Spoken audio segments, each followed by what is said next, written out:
Hello আসসালামু আলাইকুম guys. তো প্রথমে আপনারা যাবেন প্লে স্টোরে গিয়ে সার্চ বারে লিখবেন AIRBURSS এয়ারব্রাশ লিখে সার্চ দেবেন।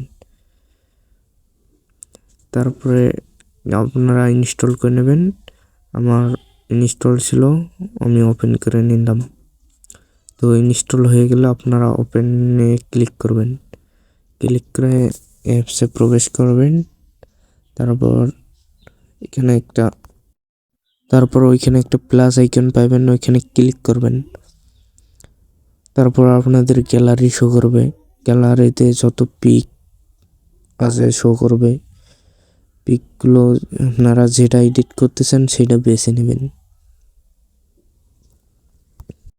তো বেছে নেওয়া হয়ে গেলে তারপর ওইটার উপর ক্লিক করবেন। তারপরে এডিট অপশন আছে, এখানে এডিট অপশনে ক্লিক করবেন কর্নারে।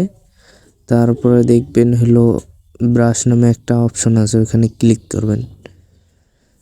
ক্লিক করার পর দেখবেন ম্যাজিক, দেখবেন কি নর্মাল ছবি হাই কোয়ালিটি কনভার্ট হয়, ব্লার হয়ে যায় একদম DSLR ক্যামেরার মতো। তো এটা কমা বাড়া করতে পারবেন যতটুকু ব্লার আপনার প্রয়োজন। তো এটা 30 থেকে 35-এর মধ্যে রাখলে ভালো আর কি, ভালো দেখতে লাগে। এবং দেখবেন কত প্রিমিয়াম DSLR ব্লারের মতো হয়ে গেছে ছবিটা। তারপর আরও এখানে অন্য অপশন আছে ব্লারের, DSLR ব্লার, এগুলো দিয়ে দেখবেন যেটা পছন্দ হয় ওইটা আপনি দিবেন। তো আমার এটা পছন্দ হয়েছে, আমি এটা দিলাম। তারপরে আরও এদিক অপশন আছে, এখানে দেখবেন অন্যান্য কাজ আছে, এগুলো সাইড ঝাপসা করা যাবে। এখানে টেনে ধরে নিচে টানবেন, দেখবেন বড় হবে এবং ছোট হবে। ধরে এখানে অপশন আছে কমা বাড়ার, তো অপশনগুলো দিয়ে যেটা ভালো হয় আপনি সিলেক্ট করবেন। তারপরে সেভ আইকনে ক্লিক করে ছবিটা সেভ করে নেবেন।